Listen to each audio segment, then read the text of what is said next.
They were walking home from school, laughing, carefree. Seconds later, screams filled the street. A speeding car tore through a group of children. And in that single moment, lives were shattered forever. One father dropped to his knees, cradling what was left of his world. His son, gone. His laughter silenced in an instant. The driver? He stumbled out of the car, drunk, arrogant, and unrepentant. The law would take its course, but for this father, that wasn't enough. Justice felt too slow, too weak, too forgiving. From that night forward, he made a silent vow. If the system couldn't deliver punishment, he would. And his revenge would be relentless. The days after the crash blurred together. The father drifted through them like a shadow. Neighbors came by with food, with sympathy, with gentle words meant to comfort. But he heard none of it. All he heard were echoes of laughter that no longer existed. At night he sat in the dark, staring at his son's empty bed. Sometimes he thought he could hear him still. Soft footsteps in the hallway, the faint sound of his voice calling, "Dad." Each time, the silence that followed crushed him a little more. The funeral was a blur of tears and prayers. But as people lowered his boy into the ground, the father felt nothing but rage. Rage at the driver. Rage at a world that allowed monsters to live while children were buried. When the trial began, he forced himself to attend.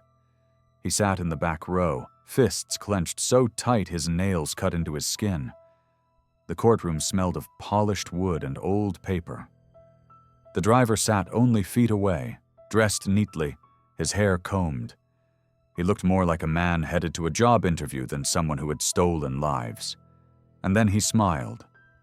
A faint, smug smile. That single expression shattered the father's fragile restraint. It was no accident, at least not in his mind. That smirk meant arrogance. That smirk meant he felt untouchable. The father went home, trembling with anger. He tried to drown it out with whiskey, with sleepless nights in front of the TV, with anything that could distract him. But nothing worked. Soon, he found himself driving past the courthouse, over and over again, as if orbiting around his enemy. He noticed where the driver parked, what time he left, which bars he visited after hearings. He became obsessed. He kept a notebook hidden in his desk, where he wrote down everything he saw, the times, the places, the patterns. At first it felt like madness, but slowly it began to feel like control. And with each passing day, his thoughts grew darker.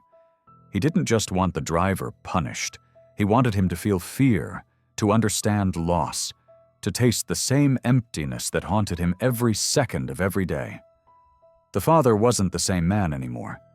He no longer cared about his job, his friends, or even his own life. His world had narrowed to one goal: to make that driver pay. And so, one night, he closed the notebook, stared at his reflection in the mirror, and whispered the vow that would seal his fate. Tomorrow. It begins.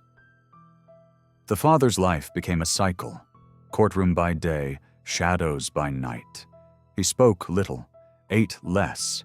His neighbors began to whisper. To them, he was just a grieving man who couldn't let go. But inside, something much darker was growing. At night, when the city grew quiet, he sat at his kitchen table surrounded by photographs of his son. School portraits, a soccer trophy, a handmade card that read, "Best Dad Ever."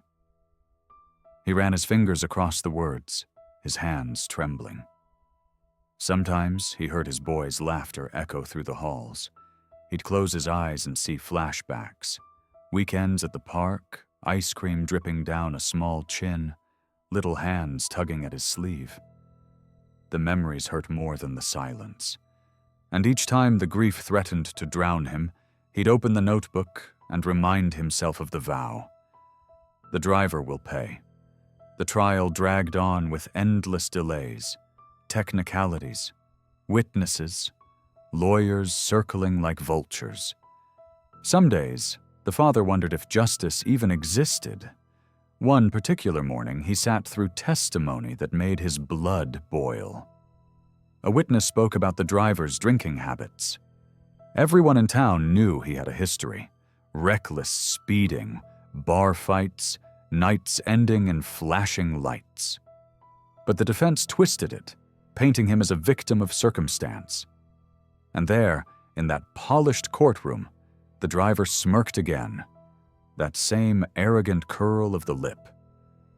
The father's nails dug into the wood of the bench. He wanted to leap across the room to silence that face forever. But he held back. Barely. That night he drove aimlessly, past the crash site, past the little memorial of flowers and stuffed animals left behind. He parked his car and just sat there, staring at the spot where his son had taken his last breath. His eyes burned, but no tears came anymore. He had none left. Instead, he pulled a small recorder from his pocket and pressed play. A recording of his son's voice filled the car. A silly joke, a laugh, a simple, "I love you, Dad." He listened until his chest felt like it was splitting apart. Then he shut it off. Cold. Steady. The pain was fuel now. Over the next weeks, his surveillance grew bolder. He followed closer. He sat in his car outside the driver's apartment, watching the lights flicker off at night. Sometimes he even walked past the building, glancing up at the windows, imagining what it would feel like to drag him out into the dark. But there were near misses, too. One night, after drinking himself into a haze, the father followed too closely. The driver slowed suddenly, spotting the car behind him. Their eyes met in the rearview mirror. For a split second, the father froze. His hands tightened on the wheel. If he kept going, the driver might know. If he stopped, the game would be over. He swerved into a side street, his heart pounding, sweat dripping down his face. He'd almost ruined everything. Back home, he stared at himself in the bathroom mirror. His reflection was a stranger. Gaunt. Hollow. His eyes burned with something animal. He smashed the mirror with his fist, shards scattering across the sink. And then he laughed. A low, broken laugh. Because he realized there was no turning back. The father began preparing in earnest. He tested ropes in the basement, practiced tying knots with a precision that made his fingers numb. He drove further out of the city, scouting old warehouses, bridges, forest roads, each place darker, lonelier than the last. But still he waited. He told himself it wasn't time yet, that the driver needed to believe he was safe, that he needed to walk free first. And so the father sat in court each day, silent as stone, knowing that soon, very soon, the law's verdict wouldn't matter, because his own verdict was already written. The final day of the trial was heavy with silence. The father sat still in the back row, hands folded tightly in his lap. He didn't hear the shuffling of papers, didn't notice the flashes of cameras, didn't even feel the tear that rolled down his cheek. He only saw the driver. The man who had killed children sat with his legs stretched out, one arm draped lazily across the table, chewing gum as if none of it mattered. When the verdict was read, guilty, the crowd gasped. The father didn't move. The sentence came next. Manslaughter, years cut down, early release possible. The driver smirked, as if prison was just another inconvenience. The father's jaw tightened, but his eyes were calm. Inside, a decision locked into place. The justice system had finished its performance. Now it was his turn. That night, the transport van rolled out, carrying the driver toward a temporary holding facility. 2 guards inside. shackles on wrists and ankles, a routine trip. But the father was already waiting. For weeks he had driven that stretch of road, memorizing every curve, every mile marker. He knew the blind spot, where the hills cut off signal, where headlights disappeared into black. He had prepared carefully. The spike strip was buried beneath loose gravel, invisible until the moment it was dragged into place. The father sat in his truck, engine off, heart pounding slow and steady. As the van approached, he pulled the rope. The strip snapped across the road like a trap. Tires burst. The van skidded sideways, metal grinding, sparks flying. The guards shouted, scrambling as the vehicle lurched to a halt in the middle of the deserted road. The father was already moving. Mask over his face, gloves tight on his hands. He struck with precision, like a man rehearsing steps of a dance he had practiced 1,000 times. The first guard lunged, but the taser dropped him instantly. The second barely had time to draw his weapon before duct tape sealed his mouth, and a strike to the temple left him unconscious. In less than a minute, both men were zip-tied and silenced, breathing but harmless. And then, the door. The driver sat inside, eyes wide, panic dawning. His usual arrogance was gone, replaced with a raw, unfiltered fear. The father stepped into the van, crouching low. His voice cut through the silence, steady and cold. "Do you remember my son?" The driver stammered, but tape silenced him before words could form. His eyes darted left and right, but there was no escape. The father yanked him out of the van, chains clinking, and shoved him toward the truck. The driver fought, kicking, thrashing, muffled screams breaking into the night. But the father's grip was iron. He had dreamed of this moment for too long to fail now. The bed of the truck was prepared. A tarp stretched across the floor. Chains bolted to the frame. Buckles and restraints, tested again and again. The father threw him inside, securing the shackles until metal cut into skin.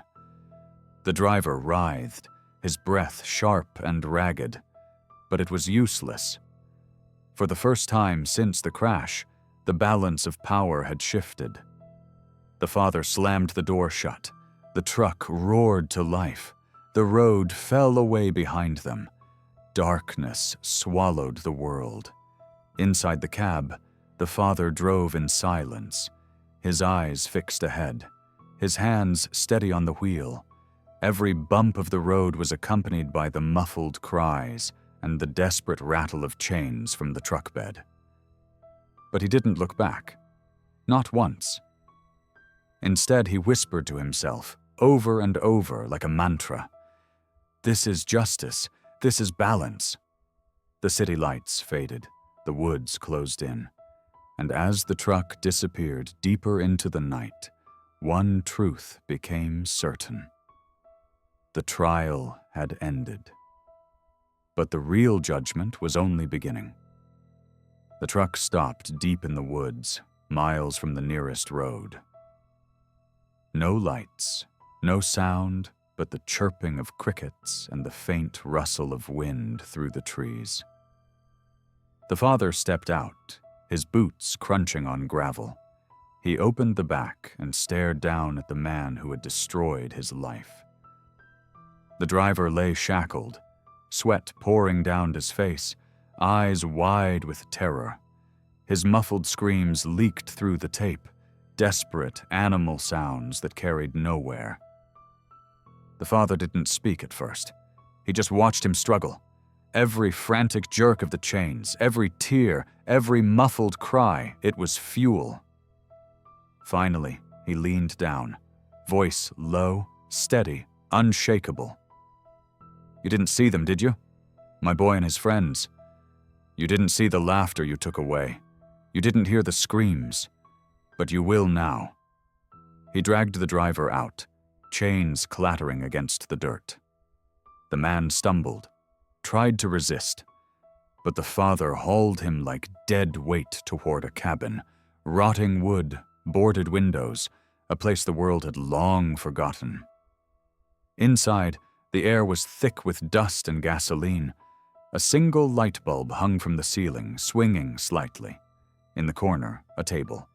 On it, the father's tools: rope, duct tape, pliers, a hammer, a recorder. The driver froze, eyes locked on the table. His body trembled. The father sat him in a chair, bolted chains to the floor, strapped him in tight. He ripped the tape from his mouth. The driver gasped, coughing, voice cracking. "Please, listen, it was an accident." The father's hand cracked across his face. A sharp, echoing sound. Silence followed. "Don't say that word again," the father growled. His voice was calm, but beneath it was something primal. The driver stammered, tears spilling down his cheeks. I didn't mean for it to happen." The father leaned close, inches from his face. "My son is in the ground. Do you think meaning matters to me now?" The driver sobbed, his body shaking. But the father wasn't done. He pulled the recorder from his pocket. Pressed play. A small voice filled the room, his son's laughter, high and innocent. Then, "I love you, Dad." The driver froze, trembling, eyes darting wildly as if searching for an escape. The father pressed the recorder closer to his ear. "Do you hear that? That's what you took from me. That's the voice you silenced." The driver shook his head violently, sobbing. Stop, please, I can't." The father slammed the recorder onto the table, the sound echoing through the cabin. "You can't? Neither could they. They couldn't stop you, but I can stop you." He picked up the hammer, turning it slowly in his hand. The driver's breath came in frantic gasps, sweat dripping down his temples. The father didn't swing, not yet. Instead, he laid the hammer down gently on the table, letting the sound of the metal ring out. "No," he said softly. "This isn't about ending you quickly. You don't deserve quick. You deserve to feel, to fear, to know what it means to lose everything." The driver sobbed, thrashing in the chair, begging incoherently. The father just sat across from him, silent, watching, letting the fear grow heavier with every second. Because sometimes, the waiting was the worst torture of all. The father didn't raise the hammer. He didn't rush. Instead, he sat back in the chair opposite his prisoner, folding his hands calmly in his lap. The driver's chest heaved as he tried to catch his breath, chains clinking with every panicked jerk. His eyes darted around the cabin, the bolted windows, the rusted tools, the locked door. No escape. The father let the silence stretch. Seconds turned into minutes. The only sound was the weak hum of the light bulb above them, swinging slightly with each draft. Finally, the father spoke. "Do you know what I've been doing these last few months?" The driver shook his head, lips trembling. "I've been studying you, watching you. Every place you go, every drink you order, every lie you tell yourself when you think no one can hear. Do you know what I saw?" The driver stammered, his voice weak. "Please, I didn't. I'm sorry." The father leaned forward, voice dropping lower. "I saw a man who sleeps like a baby, who smiles, who lives, while my son lies in the dirt. You moved on, just like that, like nothing ever happened." The driver's face twisted with guilt, tears welling in his eyes. No, you're wrong. I see him in my sleep. I hear the crash every night. I can't." The father slammed his fist into the table, making the tools rattle. "Don't you dare speak of suffering. You wouldn't know suffering if it stared you in the face." The driver recoiled, shaking violently. The father pulled something from his jacket pocket, a folded piece of paper. He smoothed it on the table, weighed it down with the hammer. The driver squinted through his tears. It was a child's drawing. Crayon lines. A stick figure family holding hands. The words, messy but clear. Me and Dad. The father stared at it for a long time. His hand hovered over the page as though touching it would break him apart. His voice cracked when he finally spoke again. He drew this for me the night before you took him. He wanted to give it to me the next morning, but I never saw him again. He lifted his eyes slowly, locking them onto the driver. Do you understand why you're here now? The driver sobbed, his voice nearly gone. Please, I wish I could take it back. The father's tone hardened, each word cold as stone. Wishing doesn't bring back the dead. He leaned closer, so close the driver could feel his breath.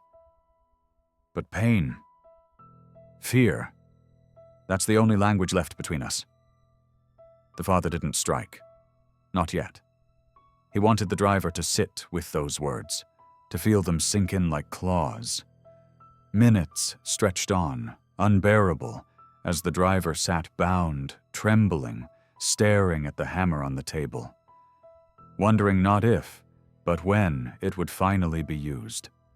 The father leaned back in his chair again, folding his arms, letting the driver's panicked sobs echo in the small cabin.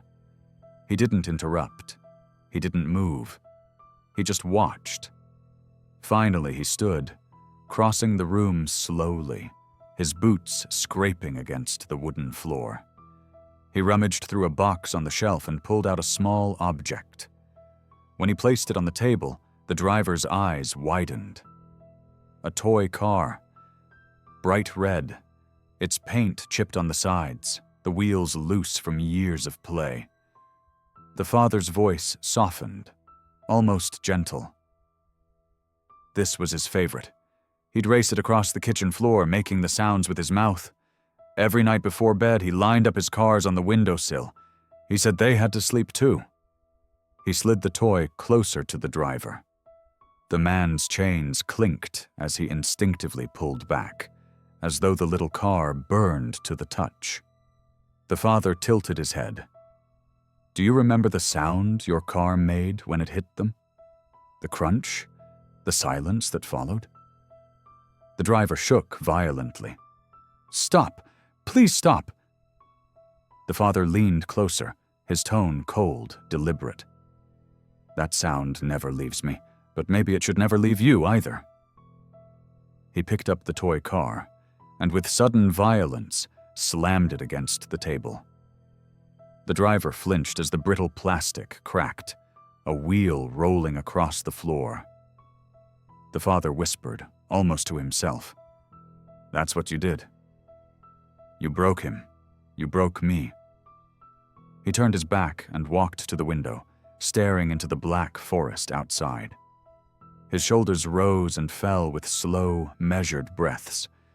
When he finally spoke, his voice was quiet, controlled. I thought about ending my own life, you know.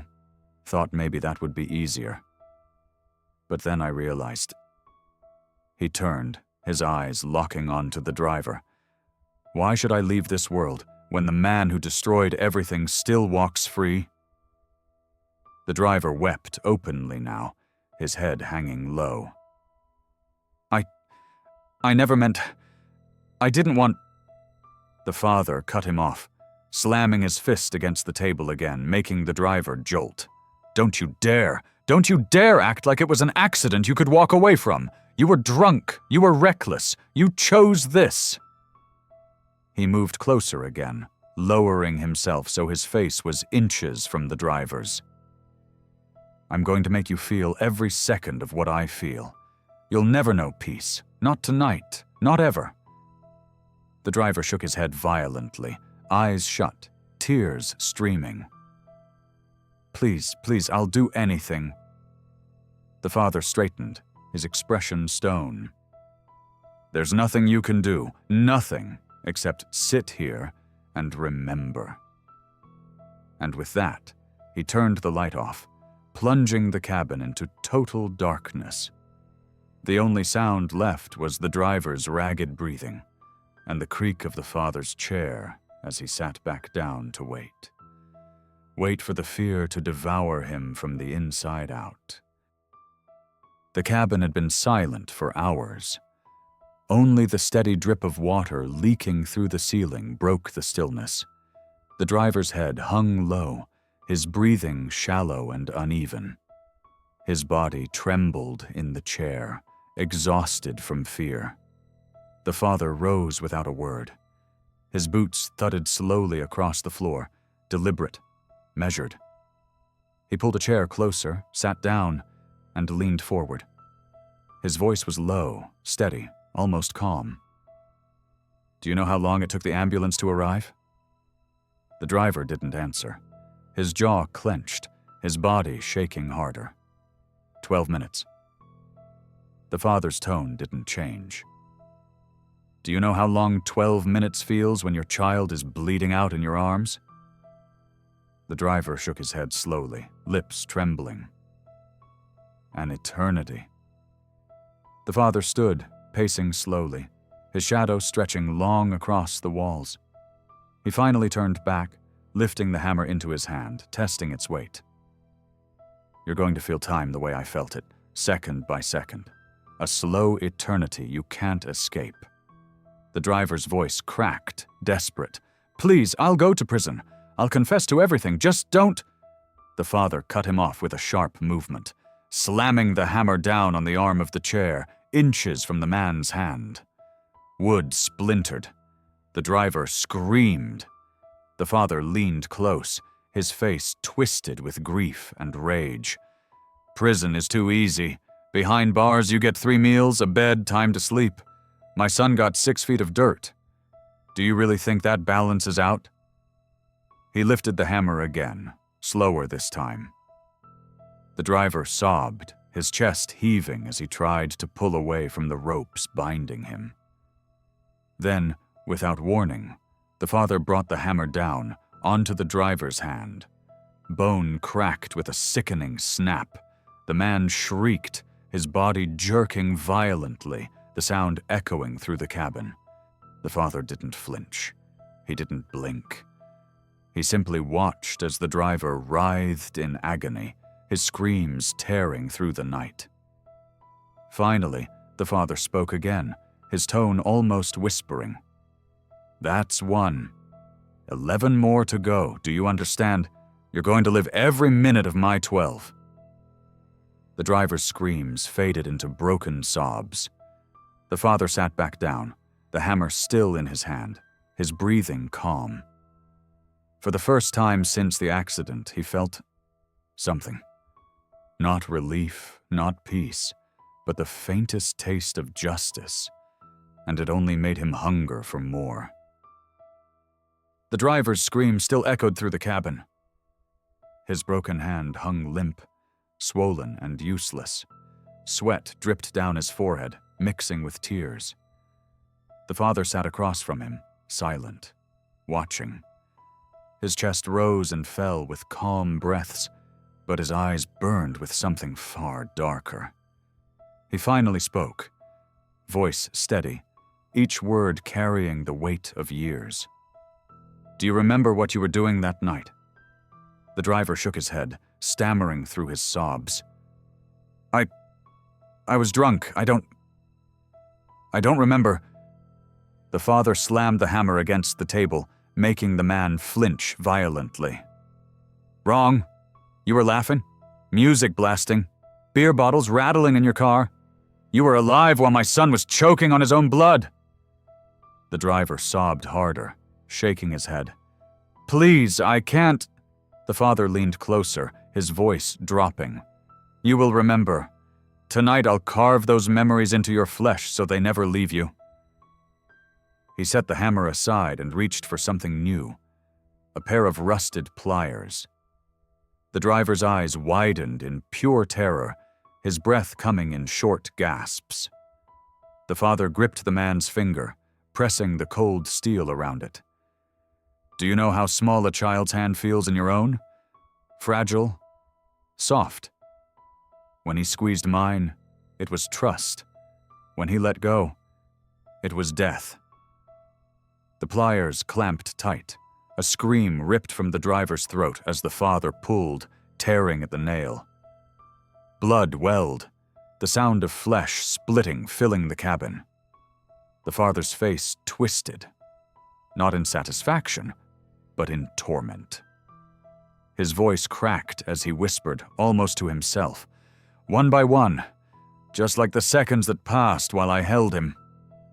The driver writhed, chains clinking wildly, begging through his screams. Stop, please, I'll die. The father snapped his head toward him, fury exploding in his voice. Die? You think death is punishment? Death is mercy. No, you're going to live with this. You're going to feel every second of what you stole from me. He dropped the pliers, the bloodied nail clattering onto the floor. The driver's chest heaved, his sobs ragged, broken. The father stood over him, the hammer once again in his hand. He raised it high, his silhouette stretching long across the cabin walls. His voice, low and trembling with rage, was almost a growl. You will not die tonight. You will endure. And with one crushing swing, the hammer came down again. Another bone shattering, another scream piercing the night, another moment of agony etched into the man's body. Outside, the forest swallowed the sound, leaving the world beyond unaware of the hell unfolding within that cabin. The father stared down at the broken man. Blood streaked the floorboards, the air thick with the copper stench of violence. He lifts his shirt to reveal a revolver tucked in his pants, takes the gun out and points it toward his face, then proceeds to pressing the barrel against the driver's temple. For a long moment, his finger curled on the trigger. The man whimpered, begging for the end. But the father's hand slowly lowered the gun. His voice came out low, shaking but resolute. No, you don't get the easy way out. He set the gun aside and takes out his trusty pocket knife that carved his son's favorite toys. The driver's eyes widened in horror as the father leaned close. You laughed when you killed them. You drove like the world was yours to take, but now the world will be stripped from you. The knife flashed. The driver's screams filled the cabin as the father worked with terrifying precision. First the eyes, gone in blinding agony. Then the tongue, silenced forever. Finally the hands, smashed beyond use, fingers bent and broken until they could never grip a steering wheel, a bottle, or anything at all again. When it was done, the driver collapsed, a quivering heap of blood and pain, not dead, not free, alive, but robbed of the very tools he once used to destroy. The father stood over him, breathing hard, his hands slick with crimson. For a moment, silence hung between them, an ending without words. Then the father walked to the corner of the cabin, picked up an old burner phone, and dialed 3 numbers. His voice was flat, almost unrecognizable, when the dispatcher answered. There's a man out in a cabin off Miller's Road. He needs help. Hurry. He dropped the phone on the table, the call still open, and stepped into the night. The cold air hit his face as he walked away, the cabin shrinking behind him, the sound of the driver's muffled sobs fading into the dark. He didn't look back. The sirens would come. The world would find the man alive, but ruined, a husk of what he once was. And the father knew. Sometimes the cruelest revenge isn't taking a life. It's leaving someone with nothing worth living for. Years slipped by like shadows on the wall. The world moved forward, but for 2 men, time had become a slow kind of prison. In a sterile care facility, the driver sat slumped in a wheelchair by the window. His cloudy eyes stared blindly into the light, though he could no longer see the sun. A nurse knelt beside him, guiding a spoon of lukewarm porridge toward his mouth. It dribbled down his chin, staining the bib tied around his neck. She wiped it away like one might wipe a child. He tried to lift his hands once, years ago, but they were shattered things, twisted and useless. Now he no longer tried. The man who once gripped a steering wheel with arrogant ease could not even hold a cup of water. The staff whispered about him in the halls. Some felt pity. Others saw him as a monster who got what he deserved. But to everyone he was the same, a husk. And miles away, the father lived in a house where silence screamed louder than sound. The photos on his walls hadn't changed. The same smiling boy with eyes full of life, frozen in time. He often sat in front of them, whispering words the boy could never hear. At night, sleep never came easily. When it did, it brought nightmares. He'd jolt awake, drenched in sweat, the echo of the driver's screams clawing at his mind. He'd smell the blood again, feel the weight of the knife in his palm. Some mornings, he stared at his hands for long minutes, wondering if they'd ever feel clean again. While the driver lived his days in helpless silence, the father carried his nights in endless noise. Two broken men, one destroyed from the outside, the other from the inside. Sometimes he wondered if his son would have been proud or horrified. He had won justice, in his own way. But it hadn't brought peace. Revenge had simply traded one kind of prison for another. And so the years stretched on. The driver lived on as a child in an old man's body. The father lived on as a grieving man in a hollow shell of himself, neither free, neither healed, bound forever by the moment the world shattered and by the choice that sealed both their fates.